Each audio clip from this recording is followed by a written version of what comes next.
How are we looking? How are we looking? Because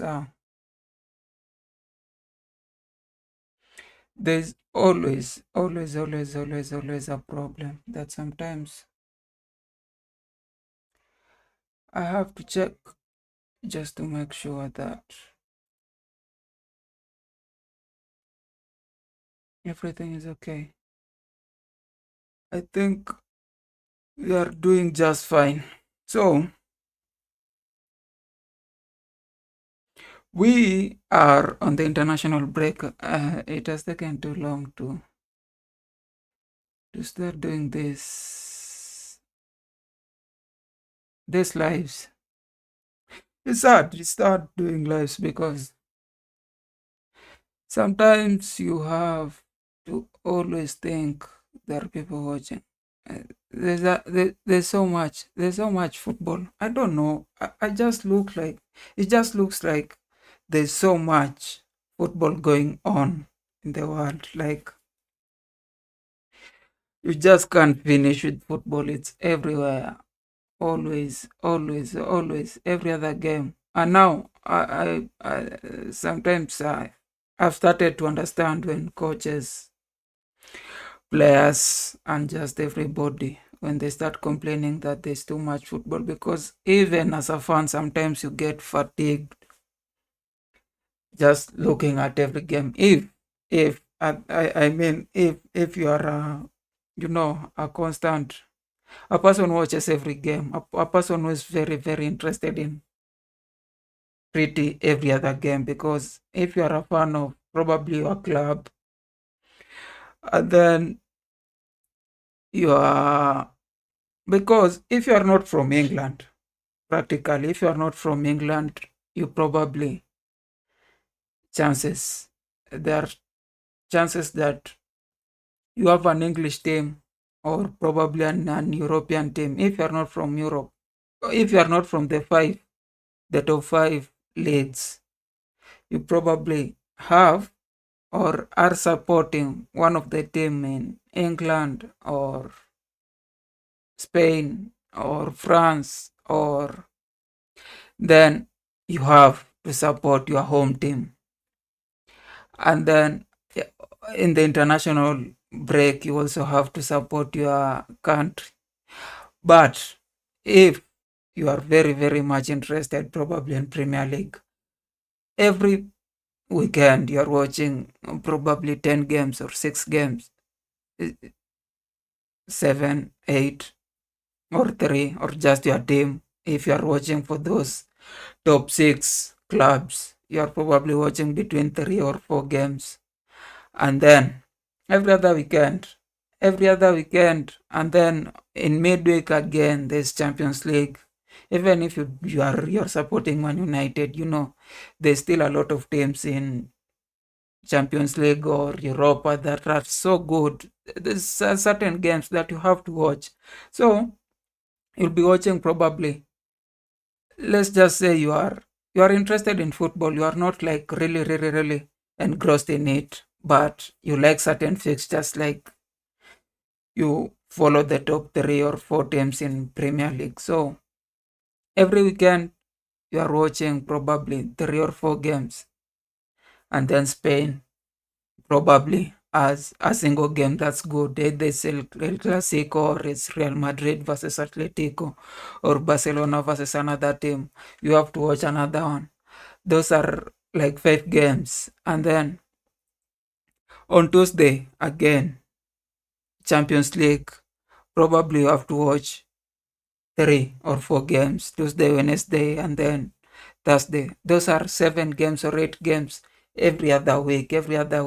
And then you are in the international break, and then there's so much fixtures right now in the international break. Right now, I don't think Europe has a lot of good fixtures, but if you are following African football, there's a lot of good fixtures. Cameroon versus, every other country competing with the other one is like, you know interesting. So you have to watch every other day. There's no break. In the past, sometimes during summer, like after the season, before the season starts, you have to take a long break before seeing any other good game. That's why when the league starts, you really were waiting for it. Like it was like we have taken so long, probably a month or more, just waiting for a game. It was from May up to probably August because the friendlies are not that important. Then you have to watch, then there's a lot of international breaks. Then in the international breaks again, there are not a lot of games. Like every other game was like a friendly. Right now, every other international break has a very key game. Either it's World Cup qualifying, it's Nations League, it's Europe qualifying, it's AFCON, it's there's just a lot of important game. That sometimes I feel that this year there's no single day or there's no single week that I've just stayed thinking that I needed to see a game, like I've missed a game with the Club World Cup, with the Premier League, with the Champions League, with right now Europe qualifying, and there's a lot of going on, but that's not very important. I'm just saying that I understand players. Like there's some fatigue with watching a lot of games. You just have to have a balance where you can anticipate a game. You can anticipate a game, like you can want to see a game 2, 3, 4, 5 weeks from now. Not like every other week there's a game. It's good for the fans, but then I don't know. But the thing that I wanted to talk, there's a lot of things that we want to talk today. There's the thing about the World Cup melee. I saw in Twitter a lot of people were complaining about the prizes. First, just going to USA with the immigration and everything, I'm so sure a lot of people will not be going there. I don't know why they selected that as an option. You have to put, I know it's even bad for those people who have to wake up in the morning or stay until late at night to just watch certain games. You just want the World Cup to be around GMT minus 3 or minus 4, GMT plus 4. That's the right time. GMT minus 4 or 5, GMT plus 3, 4, 5. Just around there. When it starts to go to GMT minus 9, 10, a lot of people, and I'm talking about people who usually love football. Those are people in Europe, people in Africa, parts of Asia, maybe South America is usually, in the other zone. But a lot of people usually will have to either stay very late at night or wake up so early before going to work. You have to watch Argentina versus something. That's bad. That's not good. But then again, it's the prices. Like the cheapest prices are like 200. Like for the opening game, it's $700. That's so much. I don't know. I don't know why. And the economics of USA versus other places. Like if this is a regular ticket for probably an MLS game or what's the American football, it just shows why those guys usually don't fill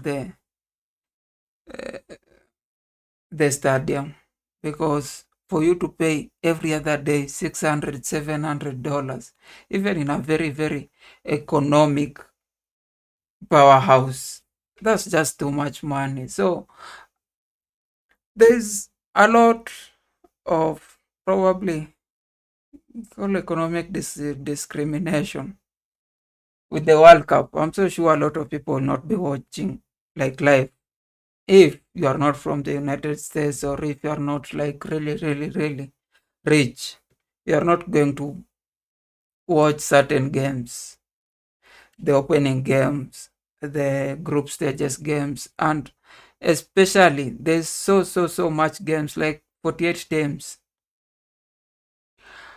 I don't know how they're going to squeeze all those 48 games in that little summer and make it that expensive and expect people to pay. And just sometimes you feel that the football economics is ruining the game to some extent. Like you want to, and even right now it will ruin the thing for people will be going to watch live the game, but for the people who will be watching in their homes, I want to be there. I don't know. USA. Like it's one year. One year to there. I just need to con some people. Am I saying con? That's how a lot of people can afford going to USA, uh, getting past immigration, then having to pay for those games that you want to see. Like it's so much expensive if you're not from USA or around there. And if you're not probably multimillionaire, millionaire, or somebody, you have to prepare for that. It's like a whole other vacation. But the thing is, the international breaks, people have been complaining about international breaks for so long. They're changing the international break from next year.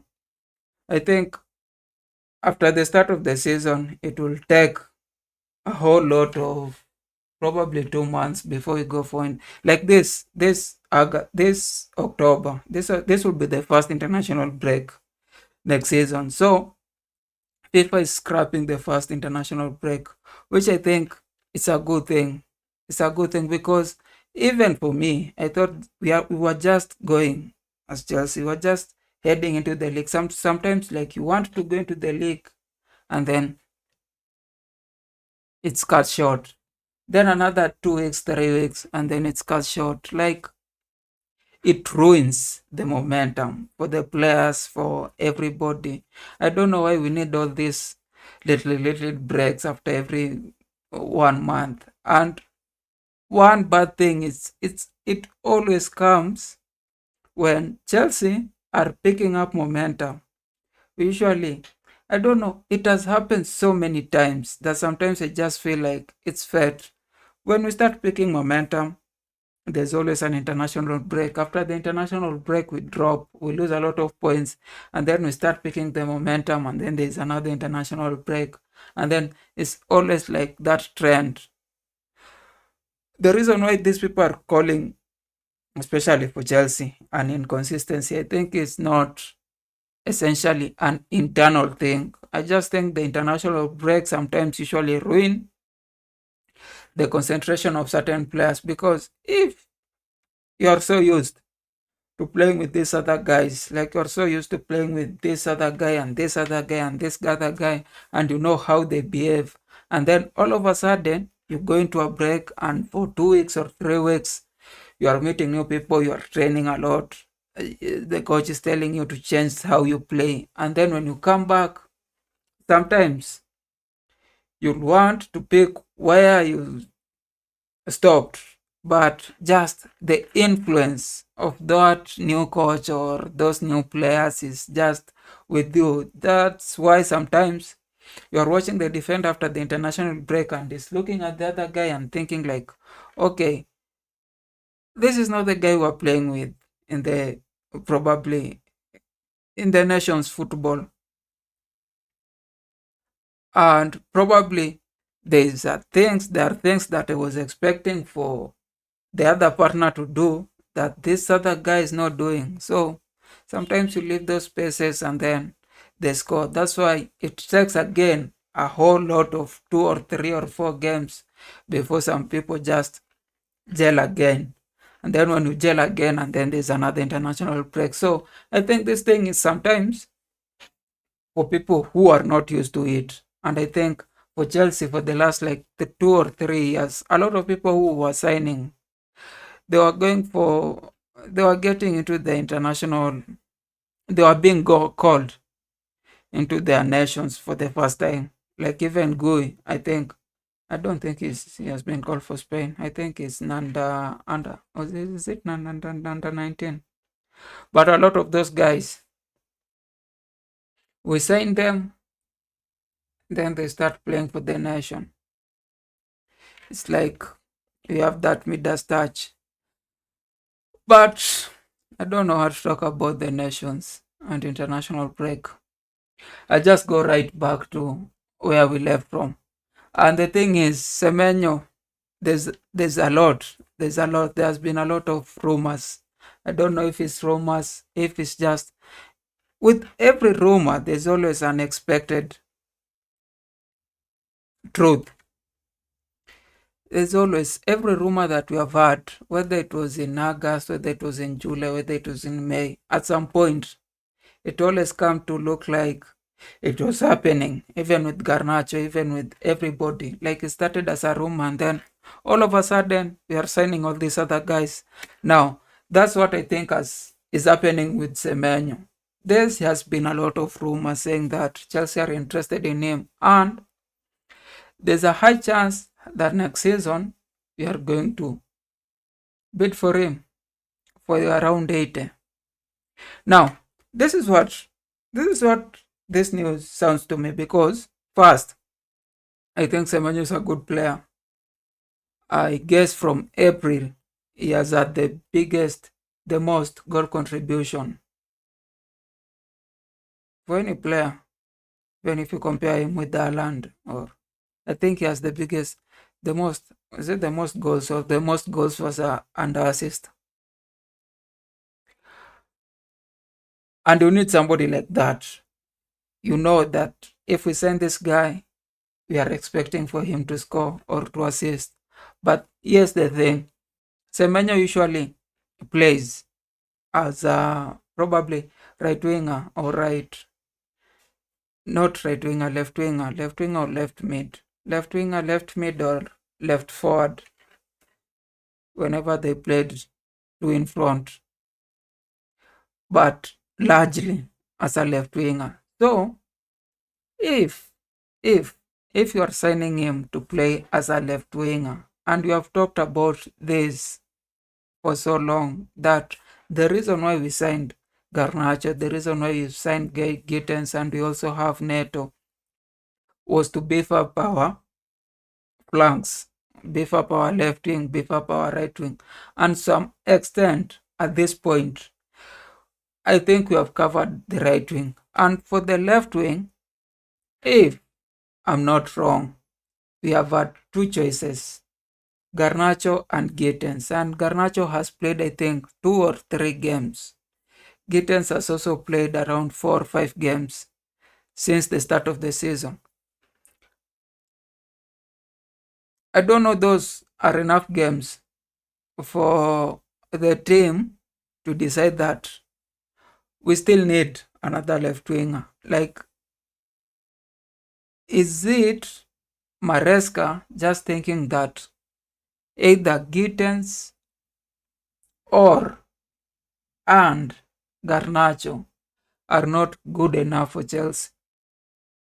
Because we have just signed those guys. Even Garnacho, we have just signed him like 3 weeks ago, 3 weeks, 4 weeks ago. Is it even a month? Why would Chelsea still think that they need to find another left winger? If that is happening, I think there's a scenario next season when we'll need to sell either one of those. Like we'll either need to sell Garnacho or need to sell Gittens, because I don't think we are signing Semenyo the way he is. I don't think we are signing Semenyo to put him on bench. And that's the same way I was feeling about Garnacho when he was being signed. I didn't think like Garnacho, having been part, like a key member of Man United, would want to come into this team and just be, at the bench. And then especially right now I can agree because he's fighting with Gittens, and Gittens will not like really be the first choice. But if Semenyo is coming, he's surely going to be the first choice. So if he's going to be the first choice, somebody like Garnacho will have to agree to be sporadic. They will have to agree like either to come for those last 8 or 6 minutes. It's not like a competition where you think the person who does good will play. This is a thing where it's like Salah versus somebody or Saka versus Madueke, where this is the first person, then you have to be the second person. I'm not sure how I feel. Garnacho came here to be the second choice. I don't think the way they talked with either Maresca or those sporting directors, it was like, we are signing you, but you'll have to compete to get the number. I don't think that's what happens, because if you are good, somebody cannot sign you and tell you that you'll have to compete to get the number. Somebody has to tell you that this is how we are going to play, and I need you to be the key member of the squad here. So if you are signing into that, that plan, like you are going to be a key member there, and then after 3 weeks, 4 weeks, the news is coming out like, you know what, it's like there's another person who's needed, and logically you know that this guy is not coming here to go at the bench. It just, I don't know what's the feeling for the fans. I think they'll be glad. I'll be glad to have a lot of people competing so that we get the best. It's always that you have to get the best. Like right now, we have been looking for the best at every other position. Right now, I think our mid is so good. Our defense is shaky. Our right wing is good. In front, shaky. Our attacking mid, probably good. Left wing, I'm not sure. You have to wait. You have to wait. You have to see like 3, 4, 5 games. You have to see, because that's what usually happens. Like a coach usually says, we send this guy and this guy is not doing this, but he's learning. But that again is a problem, because some players usually just slot in, like the way Estevao came in and just slotted in. He didn't have this grace period where he had to learn how to play, how to defend, how to get into.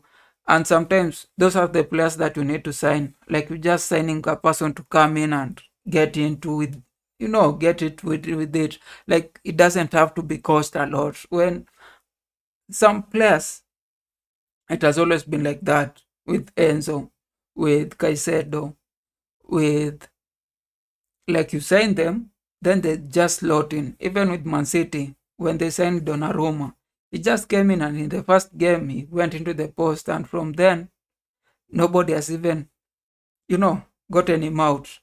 When Trafford came, it was like 50-50, 50-50, 50-50. And I think that's the same thing with Garnacho and Gittens. Like, okay, are you really the guy? Are you really the guy? So if Chelsea gets a menu, I won't complain. It will be a good thing to the team. It will be a good thing to the fans. I think it has more output than Garnacho. I think he'll give more to Chelsea than Garnacho. I just think that with that, Garnacho will have to be sold. I think Gittens is more free to play as a second fiddle. But then, if he's not going to play as a left winger, we'll have to change a lot of things or go in front. But even going in front, right now, we have Delap, and Delap is coming out of injury. We'll also have a mega because we have signed a mega from Strasbourg. I'm sure Pedro has shown. I've seen the last 3 games, 4 games, and I was expecting a lot from him. But I don't think the way he plays as a striker just works for him. It works for the team to some point because he tries to wrestle the defenders here and there and create spaces for the others. But I think you can say his biggest trait is getting just the ball just around the D area, just past the D area, like probably around 20 to 25 yards from the goal.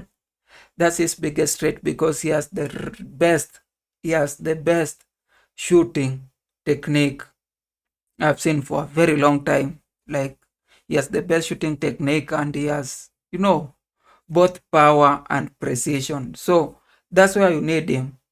But he doesn't get into that space without somebody if there's no anybody to pin in defenders. And I think even the way we played versus Liverpool, you could see that he was struggling to coming out, because if he comes out, then all these defenders are free to defend every other ball. As a striker, sometimes you need to push the defenders, like make it harder for them to defend. But then when you do that, sometimes you don't have the ball where you need it. You need to have that ball. That's why I think he has to play as a second striker or an attacking midfielder. And if he does that, that means we'll need to have a striker, either Delap or anybody or a mega or somebody. But we have already bought a mega. We have already, so the space is filled, especially if everybody is out of injury. And again, if you are playing Palma in the attacking mid, now you'll have all these 3 strikers next year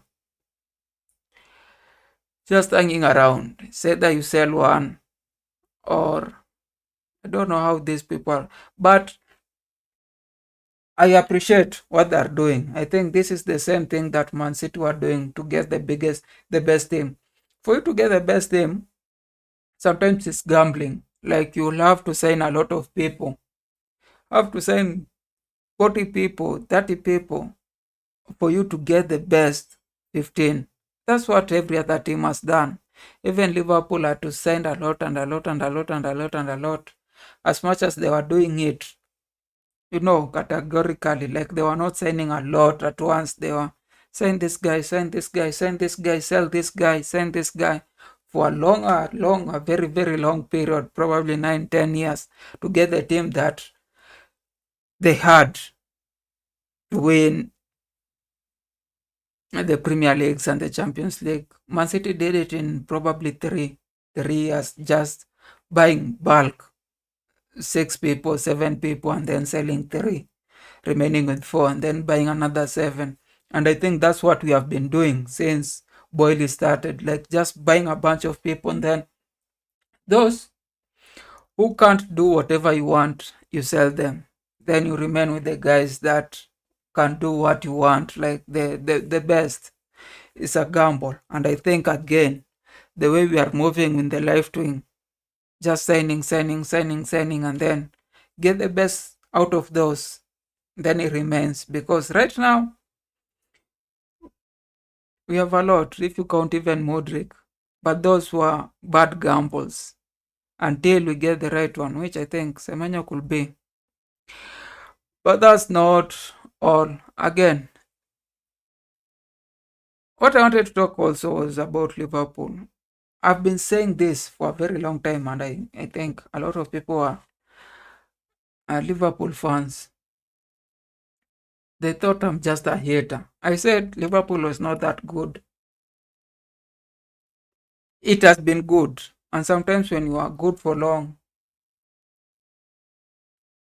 it had players who are so mature, playing for so long. Like, you look everywhere: Alisson, Van Dijk, that Robertson at the mid.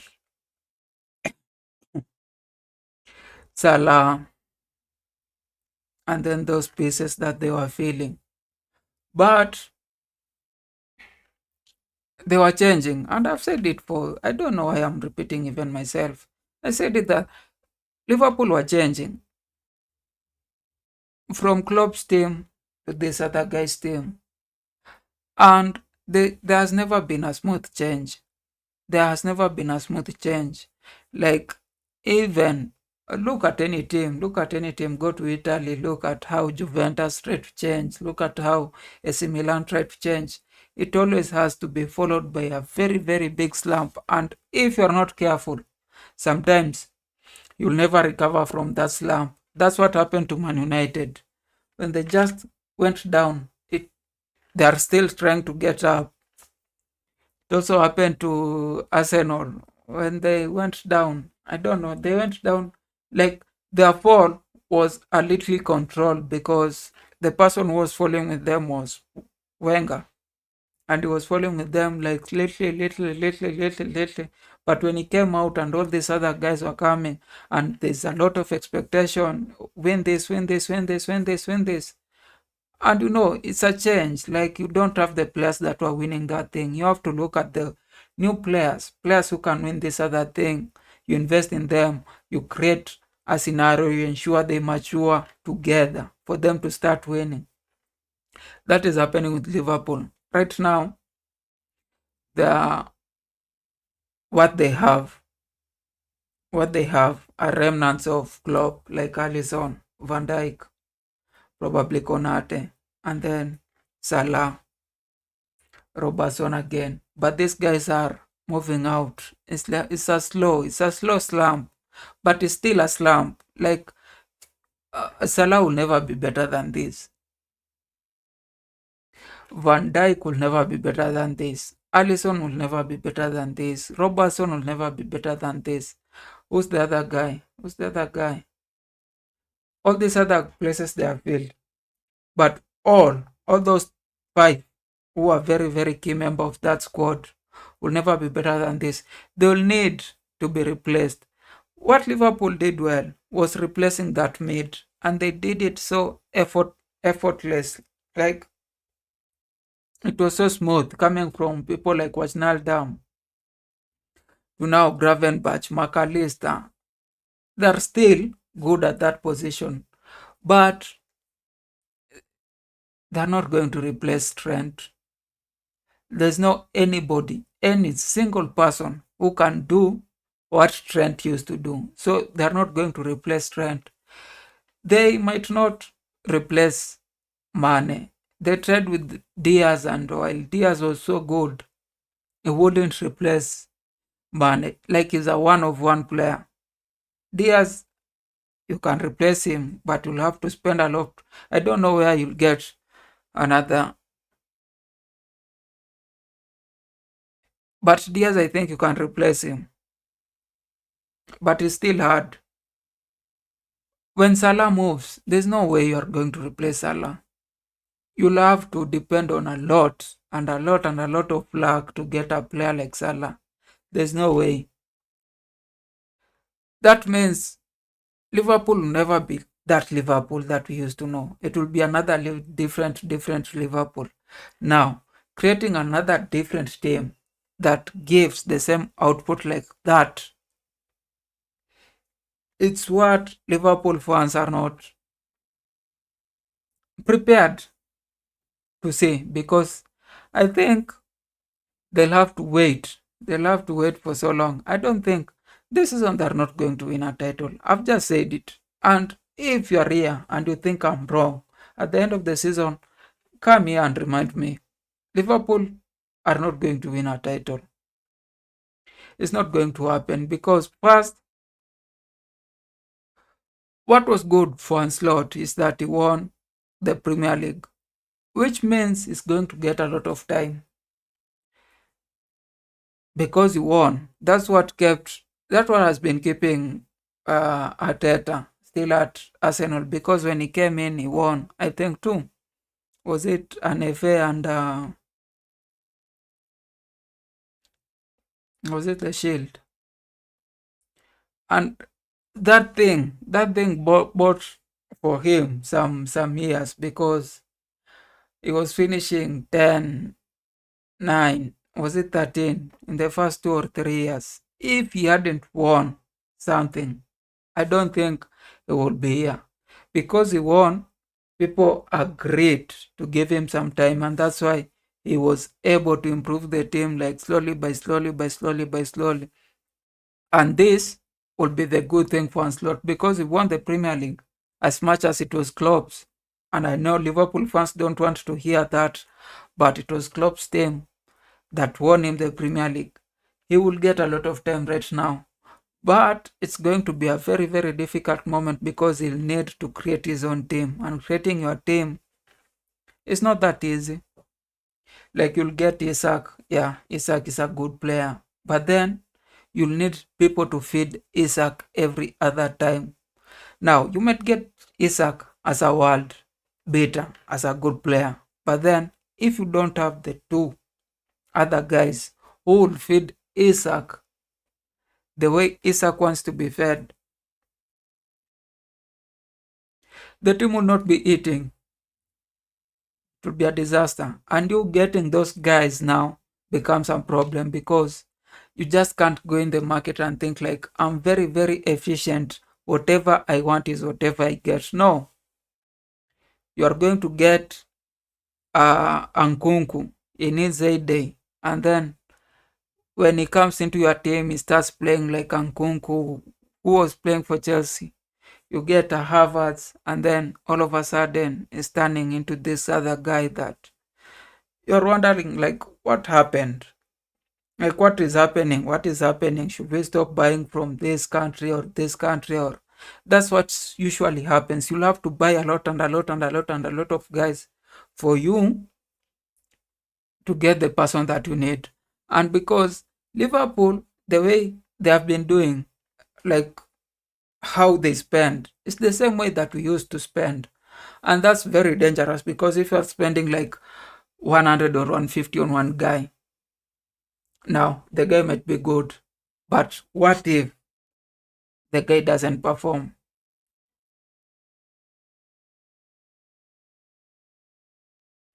You have exhausted the money that you had. Like, if your budget was 400 and you bought four people for 100, 100, 100, 100, you have exhausted that money. For you to buy another guy, you'll have to sell all this other guy. And because if one or two of these guys are not performing, again, you're not going to sell these guys for 100. You'll have to do, even in proper, if you get proper business people, you still suffer. And I think that's what we used to do. And it's the reason why at the start of Boyle it was like ragged, because you're buying these people because they had names, and then they come, then they flop, and then it's always like you have to replace them because they are flopped, and you have exhausted the money, the budget that you had. Because if you think like Pulisic was this other guy, very good, and you are spending 60 on him, and then he's coming here, and then it's like, this guy is a 25 player. What do? You take the loss. And I think Liverpool, as much as they don't want to accept, first thing is they have to take a loss with Wits. I don't think Wits is going to give the output for the value that was invested in him. And I think it's the same for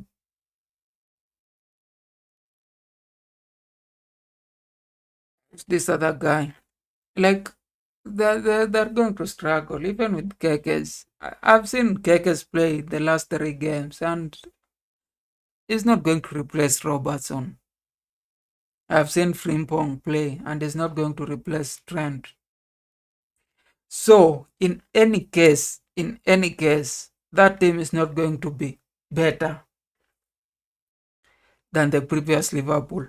So, if it's not going to be better than the previous Liverpool, and Arsenal is probably going to be better than the previous Arsenal, and Chelsea probably is going to be better than the previous Arsenal, and probably Man City is going to be probably a little then how do you expect this Liverpool to keep winning? It doesn't work. It will not work. Like they have shown that for all these other games where they have succeeded in scoring a late goal, like it was a bit some luck happening. But then now here's my problem. If Liverpool is not going to win the Premier League, the options, and I just think, is it time for Arsenal to win this thing? Like, have we reached a point where we have to prepare ourselves for Arsenal winning the Premier League? Because it's going to be, I don't know how the world will feel. It will be like somebody has dropped another nuclear. Like it will change everything. Like, have we reached a point? Because sometimes, even last year we are calling Spurs Bottlers, Bottlers, Bottlers, Bottlers, Bottlers. We have been calling Spurs Bottlers for so long. Then last year they just won UEFA, Europa, not Europa.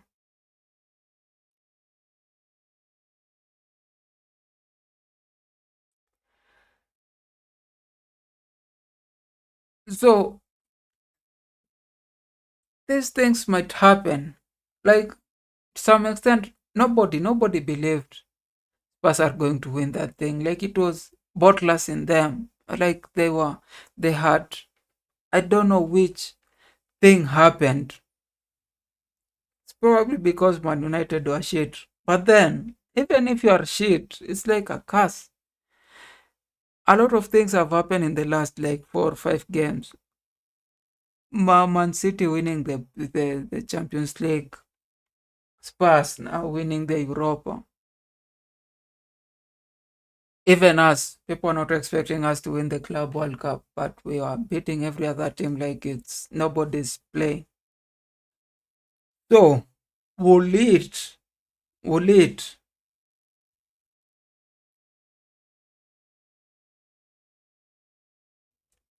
have we reached a time where we should start accepting that probably Arsenal, that thing, it's a bad feeling. Like, inside me, like, you just feel like probably at the end of this season, Arsenal will have won the Premier League. Have we reached that point? Are we at that point right now where we need to start accepting the noise and everything, and just Arsenal being out there just saying, yo, we won this thing, we won this thing? Have we reached that point? Because I've seen, I'm starting to see signs. I'm starting to see signs, and I don't like, because there's no any good competition. I would say Chelsea will be a competition, but I know we are very inconsistent. Like, for us to win, we have to hope that something has to happen to that Arsenal team. And the problem is that, defenders, it has been proven every other time that defenders are the ones who are usually very, very much responsible for any team winning a league. And right now, Arsenal have a set of defenders, as much as they got, and two of them got an injury. But Arsenal have a set of defenders who, even if Saliba is injured or Gabriel just is injured, they will still have people who will come in, and they will still keep getting clean sheets. They'll still keep, you know, which means there's a high expectation of their form not dipping throughout the season. And if their form is not dipping anytime soon, then these other teams, like probably Man City, Arsenal, Liverpool, which I'm not sure they'll have, will have to step up so much to just compete throughout the season. Now, Chelsea have shown a lot of inconsistencies. Man City have shown a lot of inconsistencies. Man Cities are that team where if they come and the tactics are working, they'll be too bad. They'll prove to you that they're still there. But then sometimes they just turn up and the tactics are not working. It's like Maresca all over again. Sometimes they just turn up and nothing is working, and then you are just looking at Man City and they're conceding goals and they're struggling. They're just playing in the same way, but they can't. They can't. Like Haaland cannot score. Nobody's making that pass. Nobody's doing the thing. Which, if we expect the same for the league, then any other team that is going to lose a lot of points is not going to be Arsenal, to be Man City. If there's a team among those four that is going to lose points, the least is Arsenal. And if that's the case, then given where they are right now in the table, then it just shows that we are at one weird season. We are at one weird season where at the end of this all, Arsenal wins. And the bad thing for us is that we documented it like every day. Like there's no way we'll come back 2 years later and say like, oh, it was a COVID title, oh, it wasn't happening. Like I've documented every other week what is happening. I've said we are going to win the Premier League. I've talked about Arsenal, I've talked about Liverpool, if I'm going to do this and it's out there in YouTube, like around 300 videos, just talking about a season of Arsenal winning the Premier League, I'll be mad. I might just delete the channel. I will not. I will be mad. It will be the worst day ever.